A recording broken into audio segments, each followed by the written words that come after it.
ధనస్సు రాశి. ఈ రాశి వారికి ఈరోజు మధ్యమ స్థాయి ఫలితాలు ఉన్నాయి. ఆర్థికంగా కొంత అనుకూలిస్తూ ఉంటుంది, కానీ కొంత మానసిక ఒత్తిడి కూడా పెరిగే అవకాశం ఉన్నది. ఉద్యోగస్తులు శ్రద్ధ కొద్దీ వారి యొక్క పనులు చేయాలి.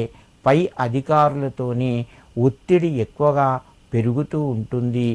రుణానికి సంబంధించినటువంటి కొన్ని ఇబ్బందులు కూడా మీకు కలగవచ్చును. మీకు రావలసినటువంటి ధనం ఆలస్యంగా చేతికి వస్తూ ఉంటుంది. ముఖ్యంగా ఈరోజు ధనస్సు రాశి వారు ఒక శుభవార్తను వినే అవకాశం ఉన్నది. ఈ రాశివారు నవగ్రహాల లోపల ఉన్నటువంటి బృహస్పతి గురువును ఆ ప్రార్థన శ్లోకాన్ని చదువుకొని నవగ్రహాలకు నమస్కరించండి. మీకు మరింత శుభయోగం కలుగుతూ ఉంటుంది.